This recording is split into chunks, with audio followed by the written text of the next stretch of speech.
ജോലിയായിരുന്നു ഉണ്ടായിരുന്നത്. ഇനി ഈ ബിസിനസ്സിലേക്ക് എത്തിച്ചത് എൻ്റെ ഫ്രണ്ടിൻ്റെ ഹസ്ബൻഡാണ്.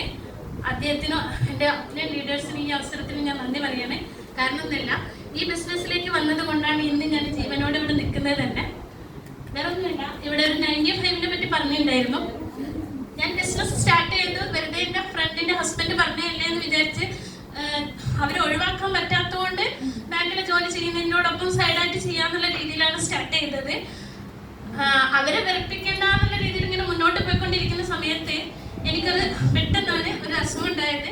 ഹെവി ബ്ലീഡിങ് വന്നിട്ട് ക്രിട്ടിക്കൽ സ്റ്റേജിൽ മെഡിക്കൽ കോളേജിൽ എത്തിയ സമയത്ത് ഡോക്ടർ പറഞ്ഞത് സർജറി ഒന്നും ചെയ്യാൻ പറ്റാത്തൊരു സ്റ്റേജിലാണുള്ളത്, വീട്ടിലേക്ക് തിരിച്ചു പോയിക്കോളൂ എന്നാണ് പറഞ്ഞിട്ടുണ്ടായിരുന്നത്. ആ സമയത്ത് എൻ്റെ ഏട്ടൻ്റെ മോളും എൻ്റെ ഹസ്ബൻഡ് മാത്രമേ എൻ്റെ കൂടെ ഉണ്ടായിരുന്നുള്ളൂ. അവർ രണ്ടാളോടും ഡോക്ടർ പറഞ്ഞിട്ടുണ്ടായിരുന്നു എൻ്റെ അസുഖം എന്താണെന്ന്. കാരണം അവർ രണ്ടുപേരും ഏത് സമയം നോക്കിയാലും ഭയങ്കര ഡസ്റ്റായിട്ട് ഇരിക്കും. എന്നെ കാണാൻ വരുന്ന ആളുകളൊക്കെ കരഞ്ഞിട്ട് തിരിച്ചു പോകും വീട്ടിൽ വന്നാൽ. അപ്പോഴൊന്നും എനിക്ക് മനസ്സിലായിട്ടുണ്ടായിരുന്നു എൻ്റെ അസുഖം എന്താണെന്ന്.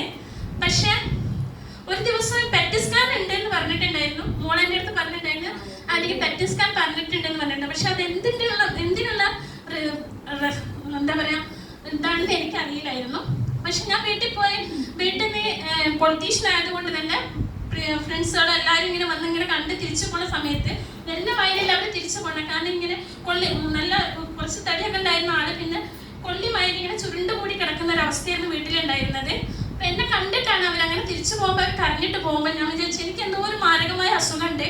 അപ്പൊ അതെന്താണ് പെറ്റ് സ്കാൻ എന്ന് ഞാനൊന്ന് ഗൂഗിൾ സെർച്ച് ചെയ്ത സമയത്താണ് എനിക്ക് മനസ്സിലായത് നമ്മുടെ ശരീരത്തിലെ ക്യാൻസറിന്റെ കോശങ്ങൾ എത്രത്തോളം ഉണ്ടെന്ന് കണ്ടുപിടിക്കുന്ന ഒരു ടെസ്റ്റാണ് പെറ്റ് സ്കാൻ എന്നുള്ളത്. പക്ഷെ ആ സമയത്ത് എന്തോ 95 എന്ന പ്രൊഡക്റ്റ് ഞാൻ സ്റ്റാർട്ട് ചെയ്തിട്ടുണ്ടായിരുന്നു. 22 ദിവസം എനിക്ക് എൻ്റെ റിസൾട്ട് അതായത് ടെസ്റ്റ് ചെയ്യാനുള്ള ആ ഗ്യാപ്പിൽ ഞാൻ 2 ബോക്സ് 95 സ്റ്റാർട്ട് ചെയ്തു. ഞങ്ങൾ മെഡിക്കൽ കോളേജിൽ വീണ്ടും ചെന്ന സമയത്ത് എനിക്ക് പെറ്റ് സ്കാൻ ചെയ്ത് റിസൾട്ട് വന്ന സമയത്ത് ഡോക്ടർമാർ പോലും പറഞ്ഞു 24 വർഷത്തെ സർവീസിൻ്റെ ഇടയ്ക്ക് ഇങ്ങനത്തെ ഒരു മിറാക്കിൾ ഇവിടെ സംഭവിച്ചിട്ടില്ല.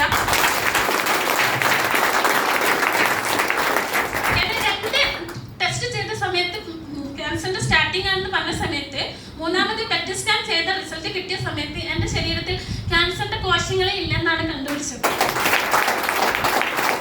അതേപോലെ തന്നെ എനിക്ക് സർജറി ചെയ്യാന്ന് പറഞ്ഞാൽ സർജറിയുടെ സമയത്ത് എനിക്ക് യൂട്രസ് സിസ്റ്റ് പുറത്തേക്ക് വന്നിട്ട് എൻ്റെ വൻകുടലിനെയും യൂട്രസിനെയും പിന്നെ എന്താ പറയുക കിഡ്നിനെയും എല്ലാം 2-3 സ്ഥലത്തും കൂടി ഇങ്ങനെ കിടക്കുന്ന സമയത്താണ്, അതായത് കൂട്ടിച്ചേർന്ന സമയത്ത് എൻ്റെ സർജറി വളരെ ക്രിട്ടിക്കലാണ്.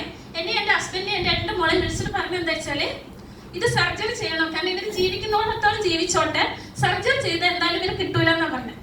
പക്ഷെ എൻ്റെ ഹസ്ബൻഡ് പറഞ്ഞു എനിക്ക് കിട്ടണമെങ്കിൽ കിട്ടും, ഡോക്ടർ സർജറി ചെയ്തോന്ന്. അപ്പം ഡോക്ടർ പറഞ്ഞത് എന്താ വെച്ചാല് ഇവർ 6 മാസം മെഡിക്കൽ കോളേജിൽ പാരലൈസിലായിട്ട് കിടക്കും, അതായത് ട്യൂബ് ഇട്ടിട്ടായിരിക്കും മൂത്രം പോവാൻ, ഇവരെ തടി ചെയ്യാൻ വേണ്ടി പറ്റില്ല എന്ന് പറഞ്ഞു. പക്ഷെ സർജറി കഴിഞ്ഞ് 5 തന്ന് ഞാൻ ഐസിന്ന് പുറത്തിറങ്ങുകയും 9 തന്ന് ഡിസ്ചാർജ് ആയി വേണ്ടി എനിക്ക് പുതുതായി വന്ന ആളോട് പറയാനുള്ളത് ഇവിടെ നമുക്ക് സമ്പത്ത് മാത്രമല്ല കിട്ടുന്നത്, നമ്മൾ പുതിയ ആളുകളിലേക്ക് ഈ പ്രൊഡക്റ്റിന്റെ ഉപയോഗവും ഇതിന്റെ ക്വാളിറ്റി പറയുമ്പോൾ അവരെ നമ്മുടെ ജീവിതത്തിലേക്ക് തിരിച്ചു കൊണ്ടുവരികയാണ് ചെയ്യുന്നത്. ആ ഒരൊറ്റ ഇതോട് കൂടിയാണ് ഞാൻ ഫുൾ ടൈം ഏറ്റെടുത്ത് ഇന്ന് കമ്പനിയുടെ DTC റാങ്കിൽ മാത്രമല്ല ഞാൻ ഒരു സൈക്കിൾ പോലും ഓടിക്കാൻ പറ്റാത്തൊരു വ്യക്തിയായിരുന്നു. ഇന്ന് ഞാൻ 4 വീലർ ലൈസൻസ് എടുത്ത് സ്വന്തം പൈസ രീതിയിലേക്ക് മാറിയിട്ടുണ്ട്. 45,000 രൂപയുടെ ലാപ്ടോപ്പ് ഞാൻ വാങ്ങിയിട്ടുണ്ട്. എൻ്റെ ഹസ്ബൻഡ് കഴിഞ്ഞ ആഴ്ച 26,000 രൂപയുടെ ഫോൺ വാങ്ങി കൊടുത്തിട്ടുണ്ട്. എനിക്ക് ഒന്ന് മാത്രം പുതിയ ആളുകളോട് പറയാനുള്ളത്, നിങ്ങളാണ് കേട്ടത്, നിങ്ങളാണ് ഈ ബിസിനസ് അവസരം കേട്ടാൽ നിങ്ങൾക്ക് എന്ത് സംശയം ഉണ്ടെങ്കിൽ ഇവിടെ വെച്ചിട്ട് ദൂരീകരിക്കുക. അത് എന്താണെങ്കിലും നമ്മളെ വിജയിച്ച ലീഡേഴ്സ് ഈ ഹോളിൽ തന്നെ ഉണ്ട്. പുറത്തുള്ള ആളുകളല്ലേ ഈ അവസരം കേട്ടിട്ടുള്ളത്. അപ്പം നിങ്ങൾ ഓരോരുത്തരും അത് മനസ്സിലാക്കി ബിസിനസ്സിൽ വിജയിക്കട്ടെ എന്ന്